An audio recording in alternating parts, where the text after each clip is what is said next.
On a quiet channel where Muskegon Lake spills toward the great inland sea of Michigan, a steel hull rests against the pier.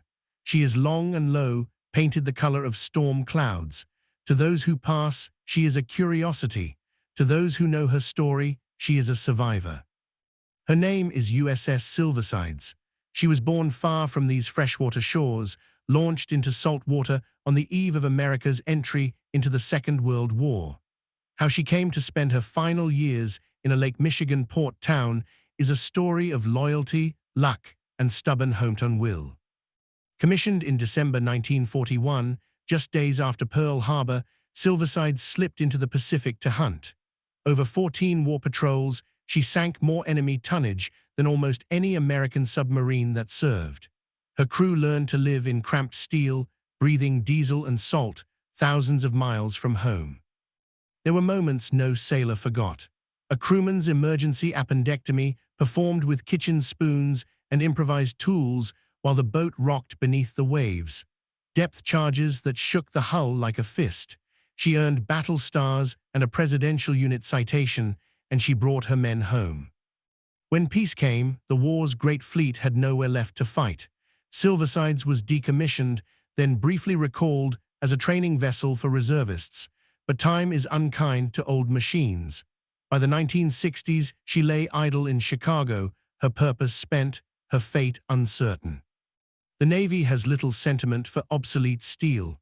Scrapping was the usual end, a torch, a cutting yard, a memory melted down. For a while it seemed Silversides would vanish that way, unremembered by the wider world she had helped to defend. But her old sailors would not let her go. Veterans who had served aboard her and submariners who understood what she represented began to organize. They saw in her rusting hull the ghosts of shipmates, the long patrols, the fear and the courage. To scrap her felt like erasing all of it. Preservation groups took up her cause in Chicago, and for years volunteers kept her afloat and open to visitors. Yet keeping an old submarine is expensive and thankless work. Docking fees mounted, funding faltered. By the mid-1980s, the effort was foundering, and once again the torch loomed. Word traveled north, across the lake, to Muskegon. This was a town that knew hard work and hard times, a place built on lumber and foundries, its economy bruised by the decline of heavy industry. It was also a town looking for something to be proud of.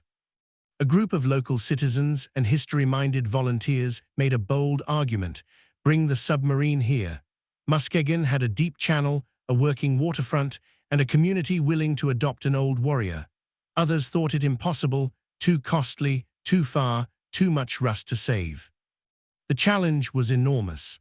Silversides would have to be towed across open Lake Michigan, a voyage of nearly 100 miles for a boat never meant for freshwater passages. There was no guarantee she would survive the journey or that the money would ever be found to keep her once she arrived. In 1987, the tow lines went taut.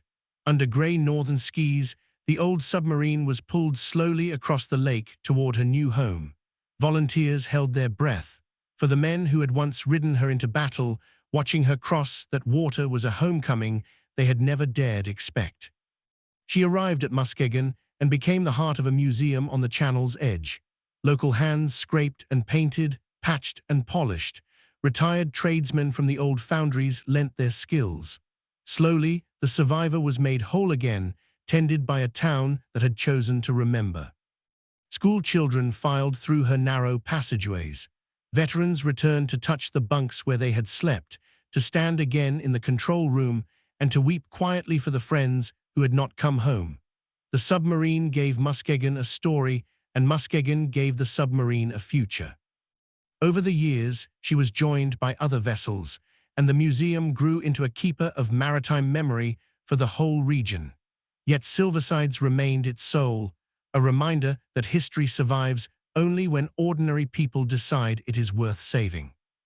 Today she still rests on the channel, gray against the water, her flag lifting in the lake wind. She could have been scrapped a dozen times over. Instead, she endures because sailors refused to forget and a town refused to let her die. The story of how Silversides came to Muskegon is not only about a submarine. It is about the quiet devotion that keeps the past alive, the volunteers, the veterans, the townspeople who believed an old warrior deserved a final harbor.